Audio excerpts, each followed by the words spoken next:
Hey guys, welcome back. So today I'll be talking about my labor and delivery.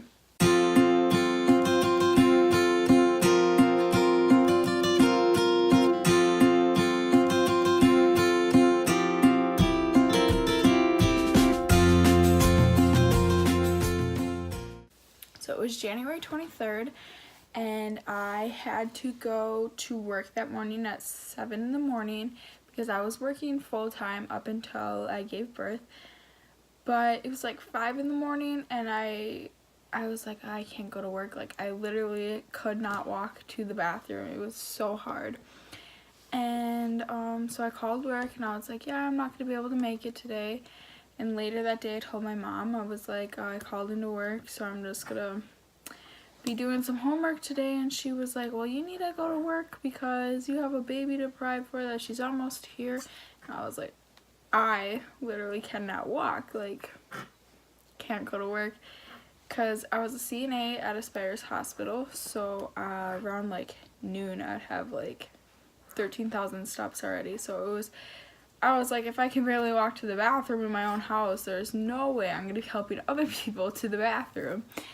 And so I just did homework all day, and around maybe 5:30 that night, I started having contractions, and I was like, oh, these are just Braxton Hicks, because like I didn't have them like the whole pregnancy. So I was like, oh, these have to be it because you always get those before your real contractions. So I was like, these are just Braxton Hicks, like, no worry.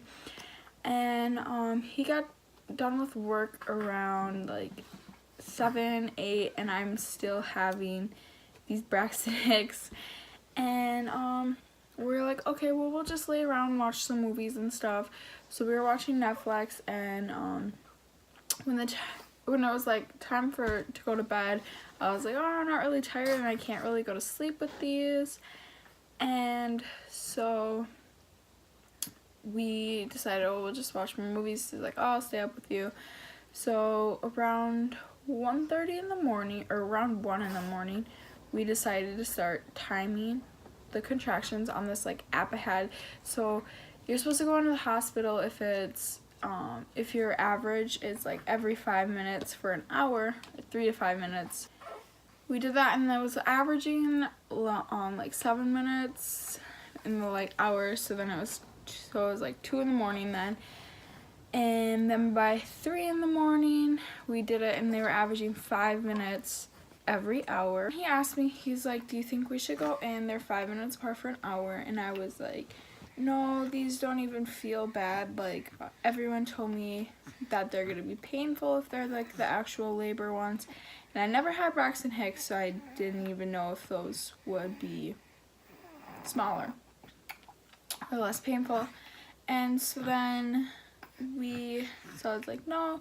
So we kept watching Netflix for like another hour because I could not sleep through them. They were too close together and not painful, but they felt like mild period cramps. So it was like just really annoying, like not something you'd fall asleep to. So then we just watched Netflix for another hour, and I still did the timing on my app. And by 4 in the morning, they were 3 minutes apart, averaging 3 minutes apart for the hour. And he's like, we should go in. And this whole pregnancy, I've been like really excited for her to come, like not nervous to go into labor, and like just had like this great outlook on it. And he was really scared, like just that it's gonna be a hard time, it's like a handful, you know. And I was like, no, we got this. But then when it was like actually time, he's like, no, we need to go to the hospital, they're 3 minutes apart for an hour long. I got really, really scared and nervous, and I literally just wanted to cry, like lay there and cry, and this is not happening. And he was super excited, so like our roles had reversed at this point. And he's like, okay, I'm gonna go start the car. And we had already had all of our hospital pigs packed previously to this night. And so he started the car. It was the middle of winter, so we were gonna let it warm up. And I was like, oh, we don't have everything, and I'm scrambling around, we don't have anything, basically stalling time. And then we eventually leave. We got to the hospital at like 4:30 because it's right by our house. And we checked in. I was like, oh, I've been having contractions for like a long time. Now they're averaging like 3 minutes apart for the last hour. And they're like, okay, well, we'll take you into the room. We'll set up monitors too. If we decide that you're actually in labor, we'll keep you. If not, then you get sent back home. And so they put the monitors on me. I was having contractions, and they put it on the baby, and her heart rate was perfect. And then they decided they were keeping me, so I filled out a whole bunch of paperwork. They put wristbands on me, and then they're putting the IV in me, and it took forever because this dumb nurse like literally was stabbing my hand for 5 minutes, and then she got a different one to put it in. It was painful.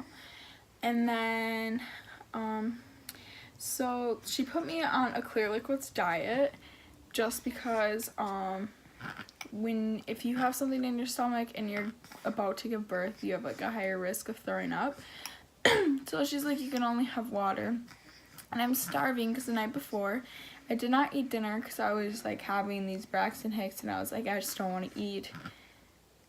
And then I didn't eat breakfast because she's like, oh, you're on a Clear Liquid diet. And so I'm starving, but I had worked at Aspirus, so I knew like in the patient hallways there's like these little kitchens that like CNAs or nurses can get you like ice cream and Jello, and crackers and stuff. So I was like, okay. So then they told us that we could go for walks because that helps bring on labor.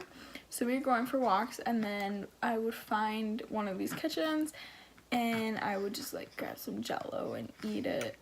And I did that for about like 3 of them.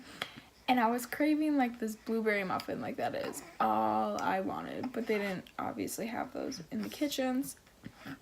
And then it was about 7 in the morning, and they decided to check my dilation. And I was at like 4 centimeters, and they're like, oh, we can't do anything yet. But my contractions had started to get a little worse. And basically, I just felt like a sharp pain every time they happened. So it was like a sharp pain, and I had them in my stomach. So like my whole stomach, it was just like this sharp pain in it. They told me that I could get some like pain reliever stuff through the IV. So I was like, yeah, I will do that. And they were like, it'll just take the sharp edge away. You'll still feel your contractions and everything. It just takes the sharp pain away. But you can't do it like so close to labor because the medicine like affects the baby. And I was like, okay, sure, yeah. And so I did that, and it was around 8:30 in the morning then. And they checked my dilation, and I'm at 6, so the doctor said he was gonna break my water. And I was really scared for this because I thought it was hurt. Like, they stick this probe up you and pop your water, and I'm like, this is going to hurt. It didn't. And he popped it, and a lot of people say it feels like the water, like you hear the water balloon breaking, and I did not hear anything, probably just because he broke it with the probe. But basically felt like this huge bucket of water inside of me, like, just tipped over and all came out. So like this warm gush of water just came out. And then a little while after that, I started having like worse contractions because once your water breaks, like your body goes into worse contractions to like actually put you into active labor. And so I started having worse contractions, and basically like one contraction ended, and then all of a sudden it felt like the pain reliever through my IV like just disappeared. So they were really bad, and it started getting like hard to breathe through. They were like 2 minutes long, and it was like hard to breathe through, and then pretty soon it got really bad and I was like shaking in pain. I couldn't talk, I couldn't breathe, I was like screaming with the contractions. And so they asked me if I wanted an epidural. I said yes. They're like, okay, we'll call him. And then they're like, yeah, we called him, he said he was a little busy right now. If he's not down here within like 15 minutes, we'll call his assistant to do it. And I'm thinking, just get the assistance. Like, obviously I'm in pain and I wanted it. Like, why are you waiting 15 minutes? Like, are you serious? And it was like 15 minutes later, and I hit the little nurse button. I was like, I just wanted to know if I can have the epidural yet. They're like, yeah, we haven't heard back from him, so I guess we'll call the assistant. And so finally he comes, and then he was like, I'm just gonna put this needle in you and stuff. And I knew like the needle's like huge and like stuff, and actually my boyfriend was like really scared that the needle was going to hurt. But honestly, it was so relieving to feel the needle compared to the contractions. And then he was like, after he got the needle in and everything, he said that it will take 5 to 10 minutes, I think, before it starts working. Here it's 15 minutes later and it finally starts working. So I'm still screaming in pain, still hurting, still shaking. And this was maybe around like 10 o'clock I got the epidural. So then the nurses told me that obviously I'm like, I can't use my legs anymore. Like, so I can't walk or use the exercise ball anymore. So they decided to put me on my side. Did you fall asleep, babies? They decided to put me on my side and put these like peanut exercise pillows between my legs. And basically that's just gonna help you dilate. And so I did, and then I felt like you're supposed to like nap and stuff, and then every 2 hours they come in and flip you. And then I'd say around like 2:30, 3 o'clock, it was like my epidural went away. Well, not went away, but because my legs were so numb, but like I could feel my contractions again. Like, it hurt. And obviously from 10 in the morning to 4:30, from 2:33, they were a lot worse. So I was like, I need another epidural. And they were like, well, we don't want to give you one like too close to birth. Like, if it's a pressure feeling, that is not going to go away. Like, no one can have a pain-free birth. They're basically just explaining how I shouldn't get the epidural, and I was like, I am not ready to push. Like, it is not coming yet. I need the epidural. And so they gave me one, but they're like, this, once you actually like do start pushing, you are gonna feel it all because it only gets rid of the contractions. And once you are like pushing, it's just pressure and pushing. Like, it's not the contractions that it's like been getting rid of. So you're still gonna feel it. And I was like, okay, yeah, sure, like, I still want the epidural. So then he gave it to me, and I'd say around 3:30, they told me that I needed to start pushing, and I personally did not feel like that. I was like, I don't need to, like, I just feel contractions, this is horrible, like, but they're like, okay, you need to push. So what they did is they had a nurse hold one of my legs up, and then they had him hold my other leg up, and then they had someone like in front of me, and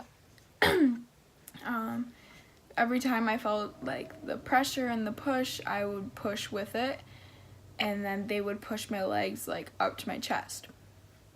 And so we did this for a while, and it like, they were like, oh, we can see the baby's head, and he got to like look and see the baby's head.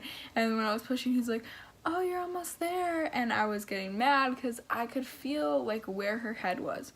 I knew where her head was. He's like, oh, you're almost there. And I'm like, you need to shut up because you're lying to me, and like, that's definitely not cool. Like, seriously, I was getting so mad.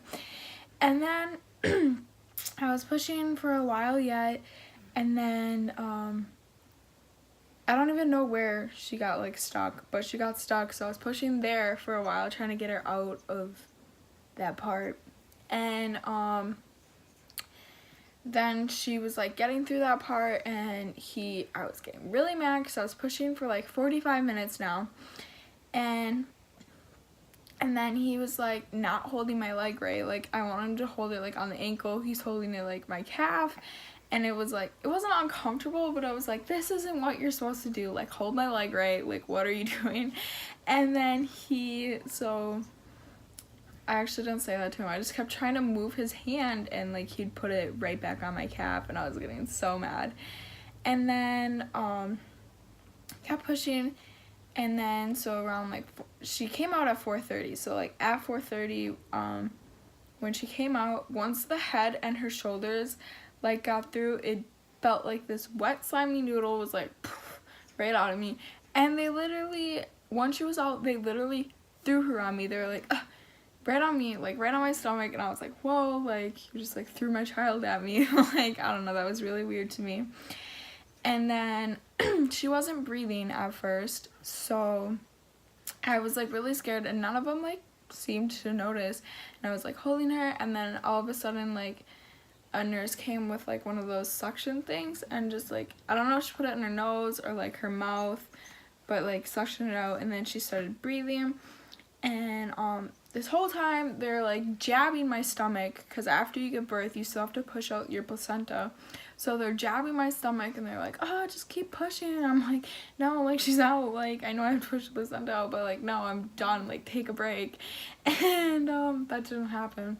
I just had to keep pushing, so I kept pushing, and then the placenta was out, and they took my gown, like they took it off my shoulders and stuff, and we put her on my chest, and we did that for just like a couple minutes, and then we breastfed her, and then we put her back on my chest, and she stayed there for like 2 hours, and then they washed her up, and our family came in and met her, and then some of my friends came in and met her, and then they were like, okay, we need to switch you to a different room. It was the first night that we slept in the hospital. I was there 2 nights after I gave birth, and the first night, and she started crying, and so I went and I breastfed her, and then she did not want to go back to sleep, obviously, because she did not know like the difference between day and night at that time.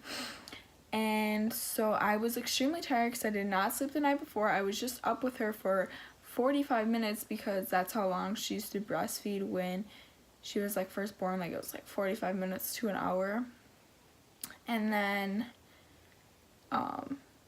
then she like wanted to stay up, and I was so tired because like I did not sleep the night before. I just pushed out a baby, and he's sound asleep on the couch, didn't even hear her cry, and I'm throwing my pillows at him. I'm throwing like the remote at him, and he's like sound asleep, and I'm trying to wake him up, and he will not wake up, and I am mad. I am genuinely mad at him that he is not getting up. He cannot hear her crying. I'm throwing things at him, and he's just sleeping, and I'm like, I'm the one that gave birth, like, can I sleep, or are you just gonna sleep?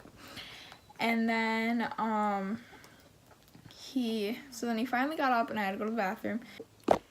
And then it was our second day after she gave birth, and they went to check vitals on me and her, and they realized that she had a temperature, and so they're like, okay, we'll watch it for the next hour, and then she still had a temperature, so they went and took her, and they did like a whole bunch of tests on her, and none of them came back positive, so they just wanted to watch it. So we stayed in there for another day, and her temperature had gone away then. And then so on the third day we got to take her home, and honestly it was really scary taking her home. We like, I knew like she was mine, I had to take care of her and all of that, but like it was like I have not no help because he was there, but like no actual like nurses. Like if something went wrong, like she just had a temperature, they're like, she gets another one, like you need to take her into the emergency room. So it was like pretty scary just taking her home. And then so we were getting all ready to leave and everything, and we were taking her home. Like I said before, we lived really close to the hospital, so it was like about a 10-minute drive, and I kid you not, it was winter. We drove 10 miles an hour. We were so scared driving her home, and we drove super duper slow, and we got her home, went inside. I do not even know the first thing we did when we went home with her. Probably slept because I was tired and in pain. And when she came out, she was 8 pounds and 3 ounces and 19 inches long. And as of 3 days ago, Little Chunkers is 14 pounds, 9 ounces, 23 inches, and is a little over 2 months old. Can you say thanks for watching our channel?